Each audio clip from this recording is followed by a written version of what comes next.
पहले ही अपने घर से निकल जाया करते थे। इतना तवील सफर होता था।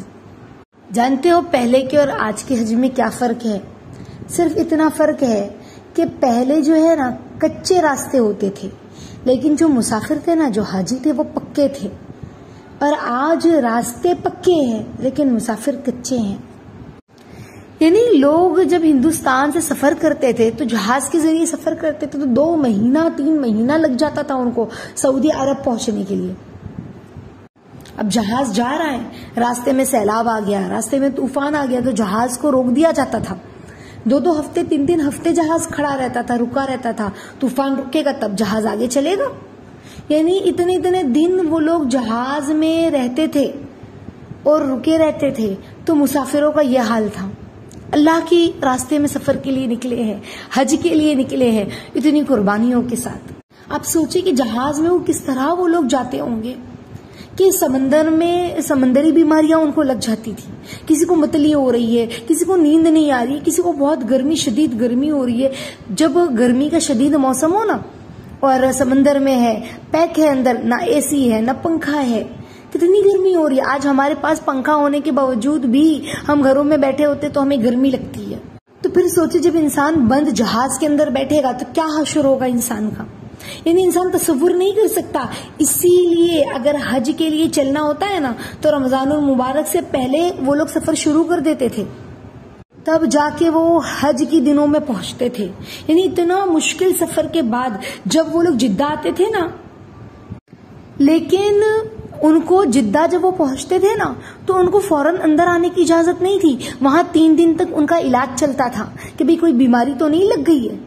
फिर उनका इलाज होता था, 3 दिन तक उनको चेक किया जाता था, उसके बाद जिद्दा में एंट्री होती थी। यानी कितना स्ट्रगल करना पड़ता था, कितनी कुर्बानी। यानी जिद्दा में जहाज खड़ा है लेकिन अंदर आने की इजाजत नहीं है। पहुंच गए हैं जिसके लिए उन्होंने सफर कब से किया है, रमजान से पहले से शुरू किया है। फिर जिद्दा से मक्का आना, ऐसे प्लेन रोड नहीं थे इतने अच्छे जैसे आज हैं। लोग ऊंची नीचे टीले होते थे, पहाड़ होते थे, कैसे लोग सफर करते थे। और वहां के लोगों के पास चूंकि गाड़ी वगैरह का तो इतना एहतमाम नहीं था, तो लोग ऊंट से सफर करते थे और खुद का ऊंट तो रहता नहीं था। तो वहां के लोग जो है ना वो ऊंट पे बिठाते थे तो उसका पैसा लेते थे सवारी का। और वो सवारी भी इतनी महंगी होती थी कि बसा औकात उनके पास सवारी को देने के लिए पैसे नहीं होते थे। इतने लंबे सफर में वो लोग जहाज से आए हैं, अब पैसे भी खत्म हो गए। अब वो लोग अपने सामान को ऊंट पर रख देते, खुद पैदल चलते। 3 दिन तक पैदल चलने के बाद वो जिद्दा से मक्का पहुंचते थे। यानी आप सोच सकते हो मक्का मुकर्रमा पहुंचना उनके लिए कितना कठिन मरहला था। अब वो 3 दिन रेगिस्तानी इलाका है, वहां पानी के इंतजाम नहीं था, रास्ते में पानी मिले या दुकानें हो।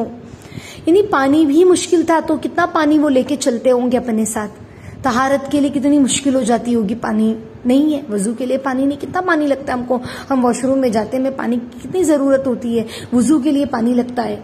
रास्ते में सिर्फ पहाड़ है, कहीं पे साया नहीं हो कि वो लोग साए के नीचे बैठ जाएं। रास्ते में कोई ढाबा या होटल नहीं था कि चलो बैठ के थोड़ा चाय नाश्ता कर लें। हाँ, पीने के लिए ताजा पानी नहीं मिल रहा है। हाँ, मुश्किल से जो पानी उनके साथ है वो पीते थे। यानी इतनी तंगी के बाद वो मक्का मुकर्रमा का सफर, वो मक्का मुकर्रमा पहुंच गए।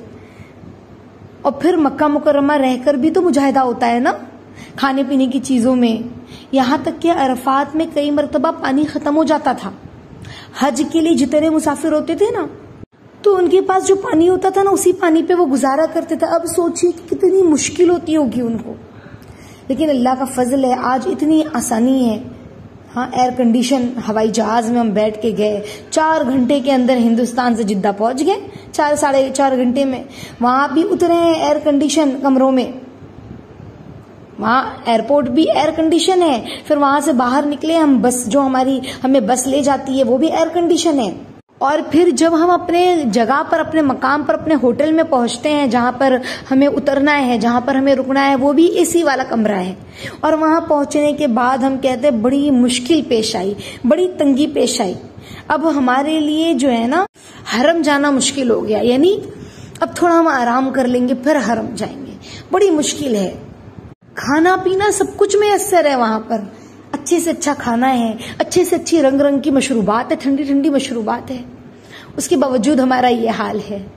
अल्लाह रब्बुल इज्जत कुरान में नहीं फरमाते फबिअय्यि आलाइ रब्बिकुमा तुकज़्ज़िबान कि तुम अपने रब की किन किन नेमतों को झुटलाओगे। तो इसीलिए तो कहा ना कि पहले जो थे ना वो रास्ते कच्चे थे, लेकिन जो मुसाफिर थे ना उनके ईमान पक्के थे, उनके जज्बे पक्के थे, उनके शौक पक्का था। और आज रास्ते पक्के हैं, मुसाफिर कच्चे हैं, उसके बावजूद हमारे अकाबिर जब वहां हज में पहुंचते थे ना, पहले के लोग जब इतनी तकलीफों को बर्दाश्त करने के बाद भी हज में पहुंचते थे तो अमाल में वक्त गुजार देते थे।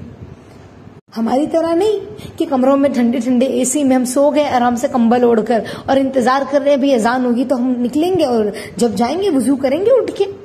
हाँ, और वुजू बनाते बनाते अजान होनी शुरू हो गई, वुजू बना के पहुंचते पहुंचते हमें जो है हमारी एक आध रकत छूट भी गई है, बसा औकात तो किसी को आखिरी रकत मिली, बसा औकात तो नमाजी जो है जमात के साथ छूट गई है। इतने मुबारक जगह पे जाने के बाद ये अहवाल है। अल्लाह हमें माफ फरमाए। तो एक हाजी को कैसा होना चाहिए? कहाँ गया है वो? अल्लाह का मेहमान बन के